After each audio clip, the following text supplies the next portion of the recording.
闇のやり込みプレイヤーあかねちゃんやで、付き添いの葵です。前回はドラゴンボーンの消熱と不死の亡霊を手に入れて、亡霊小殺ビルドの基本形を完成させたんやったな。亡霊小殺の亡霊って、不死の亡霊のことだったんだね。今回はこのビルドをより強化するためのパークやボーナスを集めていくで、よろしくお願いします。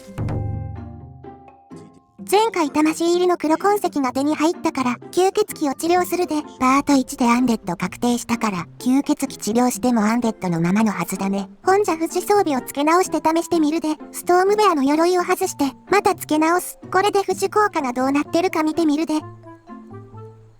ほい、ちゃんと聖職者と血虫の兜で強化されとるな。もともとは体力75増加、霊気耐性 50% だったから 1.56 倍になってるね。こんな感じで、吸血鬼のデメリットなしで聖職者の恩恵だけ受けられる強力なテクニックやから、みんなも聖職者アンデッド、やろう。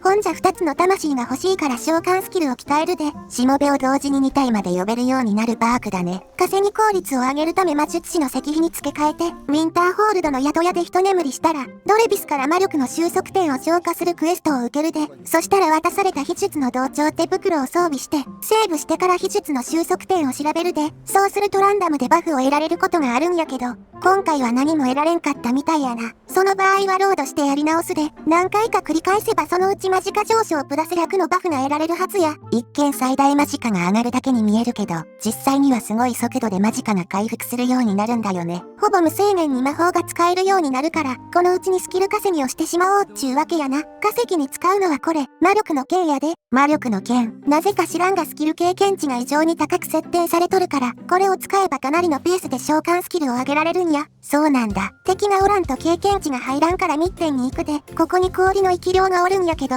こいつは階段を登れんみたいやからここが稼ぎにちょうど良さそうやな。ほんじゃ魔力の剣を発動して召喚スキル稼ぎ開始や。で魔力の剣は発動すると召喚した剣が装備されてまうから、また魔法を付け直さなあかんのやけど、事前にホットキーを登録しておけば一瞬で付け直せるで。なるほど。こんな感じで魔力の剣を発動したら、即ホットキーから付け直す。これを繰り返せば効率よく召喚スキルを稼げるんや。確かにものすごい勢いで上がっていくね。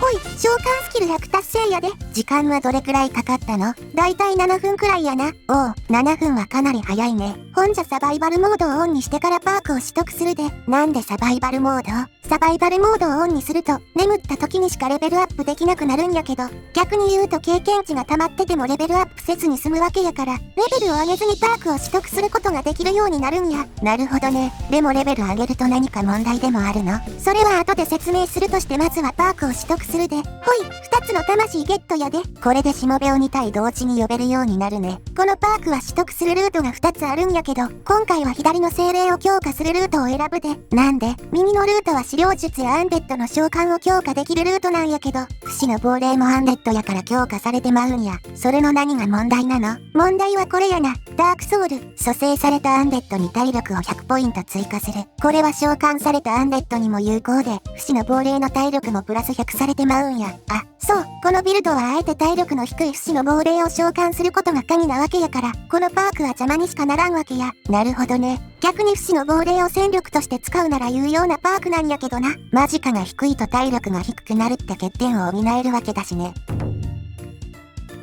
次はソリチュードに行ってポテマ関連のクエストを始めるで。なんでポテマ？ AE で追加された新クエストを始めるのにポテマ撃破が必須なんや。ほう。まずウルフスカル洞窟に向かうわけやけど、ちょうど春目の石碑の近くやから、春目の石碑を付け直してから向かうことにするで。そういえば稼ぎのために魔術師の石碑に付け替えてたんだっけ。ウルフスカル洞窟の敵は主に資料術師とドラウグルやな。早速亡霊小殺ビルドの力を試させてもらうで。そういえばまともに戦うのこれが初めてだね。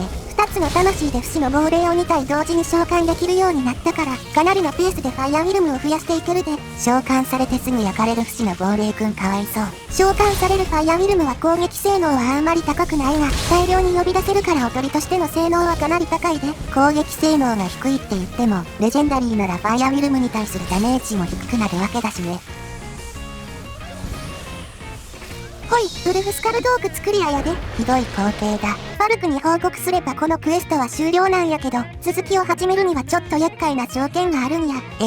確かある程度時間が経つとファルクから手紙が届くんだよね。正確には狼を呼びしものクリア後、ソリチュードから離れた地域でレベルアップすることが条件やな。そんな条件だったんだ。さっきレベルアップしなかったのは、このタイミングでレベルアップするためだったっちゅうわけや。なるほどね。そしたら適当に建物に入ったり出たりすれば配達人が手紙を届けてくれるはずや。来たね。届けられた手紙を読んでからファルクに話しかければ、次のクエストを始められるで。レベル上げなきゃいけないから、プレイスタイル次第ではなかなか発生しなさそうだね。ほんじゃ最王聖域でアンデッド軍団と対決やで。まずは歩き回りながらファイアウィルムを呼び出して、部屋中をファイアウィルムで埋め尽くすで。なんだこの戦い方。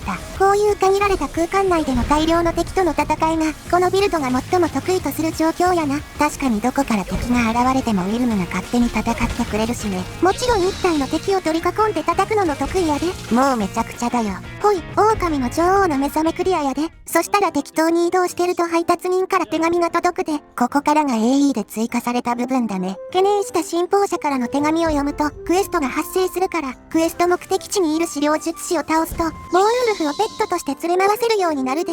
で、ボーウルフには連れ回すだけで得られるボーナスがあるんやけど、それがこれや、ボーウルフの復讐。ボーウルフが味方の場合、すべてのアンデッドに対するダメージが 25% 上昇する。聖職者や血虫の兜と違って自分には効果がないから、純粋にアンデッドの敵へのダメージが増えるだけなんやけど、説明文には書いてない魔法の持続時間 1.5 倍の効果もあるから、これでさらに炎上ダメージを増幅できるんや。持続時間を延長するとなぜか炎上のダメージが跳ね上がるんだよね。ただ実際に連れ回すと通路とかで邪魔になるから、ここで待てを選んで待機させておくで。待機させてもボーウルフの復讐の効果はちゃんと持続するで。でもこれってどれくらいの期間待機しててくれるの？永遠に。次はアーチダルが欲しいからコルビョルン墓地に行って未発掘のクエストを始めるで。炎属性を強化できるドラゴンプリーストの仮面だね。ほんじゃアーチダルとの戦闘やで。アーチダル以外の遺品は別にいらんしカットやカット。で戦い方やけど、部屋の外からひたすらファイアウィルムを召喚すれば、敵が狙われることはなくなるから楽勝やな。いやものすごいダメージ受けてるけど、あれ？アーチダルの魔法は直線上を攻撃できるから、ファイアウィルム越しでも範囲内にいたらダメージを受けてまうんやな。まあ柱の裏からファイアウィルムを召喚すれば今度こそ楽勝やな。聞かない。相手だってドラウグルとか死体とか操ってるんやから似たようなもんやろ。確かに、なんか最終的に壁にはまって、ひたすらファイアブレスを吐くだけの作業になってしまったで。ほい、アーチダル撃破やで。ここで注意事項なんやけど、ラリスが目覚めた時にファイアウィルムがいると、敵対して倒すルートに入ってまうから、ラリスを生存させたいなら、アーチダルを倒したらすぐ待機して、ファイアウィルムを消滅させた方がええで。そんな罠が。ほい、ちゅうわけでアーチダルゲットやで。炎耐性が 50% 増加し、炎呪文のダメージが 25% 増加する。血虫の兜でもアンデッドに対するダメージは上がるんやけど、相手を選ばん分こっちの方が強力やな。炎耐性もついてるしね。ただタロスの祠を調べるときなんかは血虫の兜に付け替えるから、ホットキーに登録してワンボタンで切り替えられるようにしとくのが便利やな。いちいちメニュー開かないで済むしね。ほんじゃ今回はここまでやで。順当に召喚とファイアブレスを強化した感じだったね。次回は残りの強化を揃えてこのビルドを完成させるで。おお、ついに完成か。そしたら腕試しとして適当な強敵と戦ってみるつもりや。ちゅうわけやから興味があったらフォローチャンネル登録よろしくやで。いいね高評価もお願いします。ではまた次回。